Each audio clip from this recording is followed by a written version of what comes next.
Hi ನಮಸ್ತೆ, welcome to Rouse channel. ನಾನಿವತ್ತು ಮಾಡ್ತಾಯಿದ್ದೀನಿ Andhra style tomato pickle.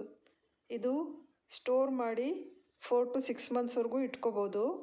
4 months ಹೊರಗಡೆ ಇಟ್ಕೋಬೋದು, 6 ಮಂತ್ಸ್ವರೆಗೂ ಆದರೆ ಫ್ರಿಜ್ಜಲ್ಲಿ ಇಟ್ಕೋಬೋದು. ನೋಡಿ, ಸರಿಯಾದ ಅಳತೆಯಲ್ಲಿ ತೋರಿಸ್ಕೊಡ್ತಾ ಇದ್ದೀನಿ.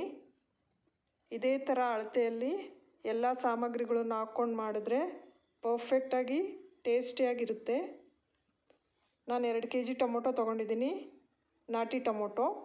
ಹುಣಸೆಹಣ್ಣು ಕ್ಲೀನ್ ಮಾಡಿ ನೋಡಿ, ಆ ಥರ ನಾರು ಬೀಜ ಎಲ್ಲ ತೆಗೆದು 200 ಗ್ರಾಮ್ಸ್ ತೊಗೊಂಡಿದ್ದೀನಿ. 1 kgಗಾದರೆ ಇದರಲ್ಲಿ ಹಾಫು. ಟೊಮೊಟೊ ಎಲ್ಲ ಫಸ್ಟೇ ತೊಳೆದು ಒರೆಸಿ ನೀಟಾಗಿ ನೀರಿಲ್ದಂಗೆ ತೆಗೆದಿಟ್ಕೋಬೇಕು. ಇವಾಗ ಅದಕ್ಕೆ ಪೌಡ್ರು ರೆಡಿ ಮಾಡ್ಕೊಳ್ಳೋಣ. 2 ಸ್ಪೂನ್ ಮೆಂತ್ಯ ಹಾಕಿದ್ದೀನಿ. ಅದು ಚೆನ್ನಾಗಿ ಡ್ರೈ ರೋಸ್ಟ್ ಮಾಡಿ ನೋಡಿ, ಈ ಥರ ಕೆಂಪಗಾಗಬೇಕು, ಅಷ್ಟು ಮಾಡಬೇಕಾಗುತ್ತೆ. ಆಮೇಲೆ 4 ಸ್ಪೂನು ಸಾಸಿವೆ ಹಾಕೋಣ, 4 ಸ್ಪೂನು ಜೀರಿಗೆ ಹಾಕೋಣ. ಇದಿಷ್ಟನ್ನು ಚೆನ್ನಾಗಿ ಡ್ರೈ ರೋಸ್ಟ್ ಮಾಡಬೇಕು. ಇದೆಲ್ಲ ಬೇಗ ಬೇಗ ಆಗುತ್ತೆ, ಮೆಂತ್ಯ ಸ್ವಲ್ಪ ಲೇಟ್ ಆಗುತ್ತೆ, ಅದಕ್ಕೆ ಫಸ್ಟು ಮೆಂತ್ಯ ಫ್ರೈ ಮಾಡಿದ್ದು. ಅದೆಲ್ಲ ಪಕ್ಕಕ್ಕಿಡೋಣ, ತಣ್ಣಗಾಗಲಿ. ಇವಾಗ ಟೊಮೊಟೊ ನೋಡಿ, ಈ ಥರ ಕ್ಯೂಬ್ಸ್ ಥರ ಕಟ್ ಮಾಡಿ ಇಟ್ಕೊಂಡು ಒಂದು ಬಾಣಲಿಯಲ್ಲಿ, ದೊಡ್ಡ ಬಾಣಲಿ ತೊಗೋಬೇಕು. ದೊಡ್ಡ ಬಾಣಲಿಯಲ್ಲಿ ಇದನ್ನು ಡೈರೆಕ್ಟ್ ಬಾಣಲಿ ಬಿಸಿಯಾಗಿದ್ದ ತಕ್ಷಣ ಹಾಕಬೇಕು. ಹಾಕಿ ಹೈ ಫ್ಲೇಮಲ್ಲಿ ಕ್ಲೋಸ್ ಮಾಡಿ ಒಂದು 5 ಮಿನಿಟ್ಸ್ ಬಿಡೋಣ. ನೋಡಿ, ಈಗ ಸಾಫ್ಟಾಗಿದೆ.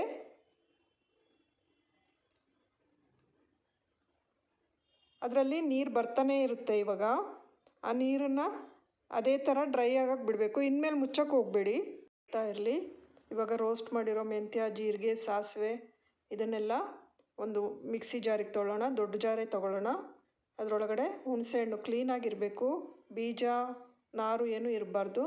ಅದಕ್ಕೆ 1 ಕಪ್ಪು, ಮೆಜರಿಂಗ್ ಕಪ್ಪಲ್ಲಿ 1 ಕಪ್ಪು ಉಪ್ಪು ಹಾಕ್ತಾಯಿದ್ದೀನಿ. 100 ಗ್ರಾಮ್ಸ್ ಇರುತ್ತೆ. ಅದು ಗ್ರೈಂಡ್ ಮಾಡ್ಕೊಳ್ಳೋಣ. ಇವಾಗ ಒಂದು ಬೊಗಸೆ ಅಷ್ಟು ಬೆಳ್ಳುಳ್ಳಿ, ಇದು ನಮ್ಗೆ ಎಷ್ಟು ಬೇಕಾದರೂ ಹಾಕ್ಕೋಬೋದು, ಎಷ್ಟು ಹಾಕಿದ್ರೂ ಚೆನ್ನಾಗಿರುತ್ತೆ.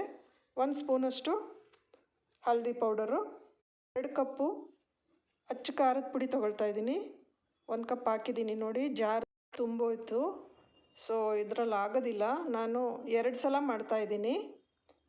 ಅದರಲ್ಲಿ ಅರ್ಧ ತೆಗೆದಿಟ್ಟು ನೋಡಿ, ಇನ್ನೊಂದು ಕಪ್ ಹಾಕ್ಕೊಂಡೆ. ಮೆಣಸಿನ ಪುಡಿ ಅರ್ಧ ಮಾಡ್ಕೊಳ್ಳೋಣ. ಇವಾಗ ನೋಡಿ, ಇದಾಗಿದೆ. ಅದನ್ನೊಂದು ಪ್ಲೇಟಿಗೆ ಹಾಕ್ಕೊಳ್ಳೋಣ. ಮತ್ತು ಇನ್ನೊಂದು ಸಲ ಗ್ರೈಂಡ್ ಮಾಡ್ಕೊಳ್ಳೋಣ. ಇದನ್ನು ಉಳಿದಿರೋದನ್ನು ಅದನ್ನು ಪೌಡ್ರ್ ಮಾಡಿ ನೋಡಿ, ಈ ಥರ ಪೌಡ್ರಾಗಿದೆ. ಅದನ್ನು ಪ್ಲೇಟಲ್ಲಿ ಹಾಕ್ಕೊಂಡು ಇಟ್ಕೊಳ್ಳೋಣ. ಒಂದು ಸಲ ಮಿಕ್ಸ್ ಮಾಡಿ ಮೇಲೆ ಕೆಳಗೆ. ನೋಡಿ, ಇವಾಗ ಟೊಮೊಟೊ ನೋಡಿ, ಫುಲ್ಲು ಬಾಣಲಿ ಇತ್ತು ಟೊಮೊಟೊ ಫಸ್ಟ್ ಹಾಕಿದಾಗ. ಇದು ಅರ್ಧಕ್ಕಾಗಿದೆ, ನೀರೆಲ್ಲ ಪೂರ್ತಿ ಹೋಗಿದೆ. ಹಂಗೆ ಹೋದರೆ ಅದು ನಾವು ಇಡ್ಬೋದು, ಇಲ್ಲ ಅಂತಂದರೆ ಫಂಗಸ್ ಬಂದ್ಬಿಡುತ್ತೆ. ಈಗ ಟೊಮೊಟೊ ತಣ್ಣಗಾದ್ಮೇಲೆ ಮಿಕ್ಸಿ ಜಾರಲ್ಲಿ ಹಾಕಿ ಪಲ್ಸ್ ಮೋಡಲ್ಲಿ ಒಂದು ಸಲ ತಿರುಗಿಸಿ ಸಾಕು, ತುಂಬ ಬೇಡ, ಇಷ್ಟಾದರೆ ಸಾಕು. ಇವಾಗ ಒಂದು ದೊಡ್ಡ ಬಾಣಲಿ ತೊಗೊಂಡು ಅದರಲ್ಲಿ 2 ಕಪ್ಪು ನಾನು ಕಡಲೆಕಾಯಿ ಎಣ್ಣೆ ಹಾಕ್ತಾಯಿದ್ದೀನಿ. ಇಲ್ಲ ಎಳ್ಳೆಣ್ಣೆ ಹಾಕಿದ್ರೂ ಚೆನ್ನಾಗಿರುತ್ತೆ. ಕಡಲೆಕಾಯಿ ಎಣ್ಣೆ ಅಥವಾ ಎಳ್ಳೆಣ್ಣೆ ಹಾಕ್ಬೋದು. ಎಣ್ಣೆ ಬಿಸಿ ಆದಮೇಲೆ ಉದ್ದಿನಬೇಳೆ ಹಾಕ್ತಾಯಿದ್ದೀನಿ, ಸಾಸಿವೆ ಹಾಕ್ತಾಯಿದ್ದೀನಿ, ಜೀರಿಗೆ ಹಾಕ್ತಾಯಿದ್ದೀನಿ, ಒಣಮೆಣಸಿನ್ಕಾಯಿ,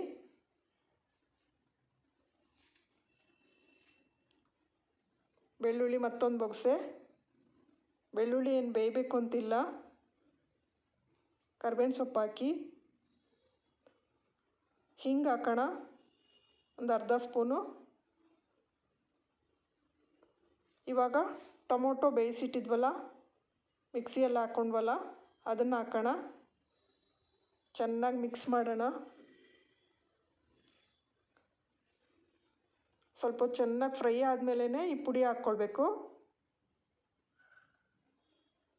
ಅಕಸ್ಮಾತ್ ಏನಾದರೂ ನೀರಿನ ಅಂಶ ಏನಾದರೂ ಇದ್ರೂ ಅದೆಲ್ಲ ಹೋಗುತ್ತೆ. ಇವಾಗ ಪುಡಿ ಹಾಕ್ಬಿಟ್ಟು ಮತ್ತೆ ತುಂಬ ಹೊತ್ತು ಫ್ರೈ ಮಾಡಬೇಕಾಗುತ್ತೆ. ಸೈಡಲ್ಲಿ ಎಣ್ಣೆ ಬಿಡೋವರೆಗೂ ಫ್ರೈ ಮಾಡಲೇಬೇಕು. ಹುಣಸೆಹಣ್ಣು ಸ್ವಲ್ಪ ಹಳೆ ಹುಣಸೆಹಣ್ಣು ಹಾಕಿರೋದ್ರಿಂದ ಕಲರ್ ಸ್ವಲ್ಪ ಚೇಂಜ್ ಆಗಿದೆ. ಹೊಸ ಹುಣಸೆಹಣ್ಣಾದರೆ ಇನ್ನೂ ಸ್ವಲ್ಪ ಕಲರ್ ಚೆನ್ನಾಗಿ ಬರುತ್ತೆ. ನೋಡಿ ಇದು ತಣ್ಣಗಾಯಿತು.